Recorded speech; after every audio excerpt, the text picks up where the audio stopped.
دوستو آج ہم اہم ترین موضوع پر بات کرنا چاہتے ہیں جو احساس ترین ہے اور اس معاشرے پر اس پر بات بھی ہونی چاہیے، اور وہ موضوع جس پر ہم بات کرنا چاہتے ہیں وہ ہے استمنا۔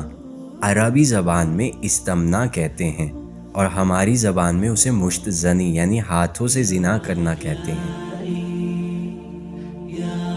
دوستو اس موضوع پر ہم سب سے پہلے رسول خدا صلی اللہ علیہ وآلہ وسلم کی حدیث پیش کرنا چاہتے ہیں۔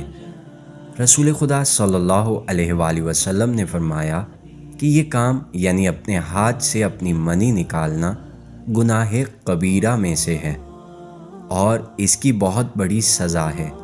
اسی کے ساتھ امام جعفر صادق ارشاد فرماتے ہیں، اللہ تعالیٰ اس شخص سے نہ کلام کرے گا اور نہ نگاہ رحمت کرے گا جو شخص اپنی نفسانی خواہش اپنے ہاتھ سے پوری کرتا ہے، چاہے وہ لڑکا ہے یا لڑکی، چاہے وہ مرد ہے یا عورت۔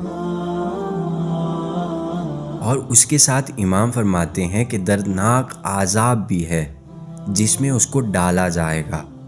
دوستو اسی طرح اسلام میں بہت سی احادیث اور روایات فرامین موجود ہیں جس میں یہ واضح طور پر بیان کر دیا گیا ہے کہ ہاتھ سے منی نکالنا کتنا بڑا گناہ ہے اور بہت بڑی سزا بھی اسلام میں ہے، اور یہ گناہ تو اب ہمارے معاشرے میں بہت تیزی کے ساتھ پھیل گیا ہے۔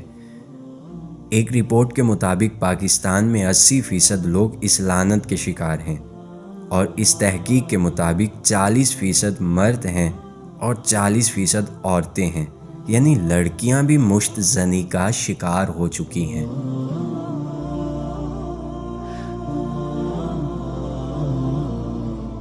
دوستو یہ بہت بڑا گناہ ہے اور اس کے بہت سارے منفی اثرات بھی ہیں۔ والدین کو چاہیے کہ وہ اپنی اولاد کی تربیت اچھی کریں، اور جب وہ اولاد بلوغت کو پہنچ جائے تو پھر ان کی شادی کر کے انہیں اس لعنت سے بچائیں، کیونکہ والدین کا زیادہ حق ہے بچے کی تربیت کرنا۔ دوستو آپ کے گھر کا ماحول اچھا ہو سکتا ہے، مگر کیا ہمارے معاشرے کا ماحول اچھا ہے؟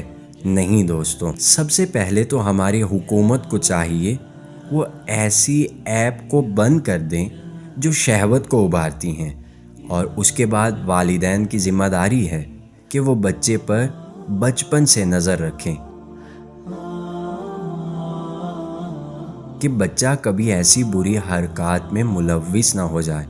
دوستو امید کرتے ہیں کہ اللہ ہمیں اور آپ سب کو اس لعنت سے محفوظ رکھے اور آنے والی نسل کو بھی اس لعنت سے محفوظ رکھے، اور ہم اپنے بچوں کے لیے کچھ اچھا کر سکیں۔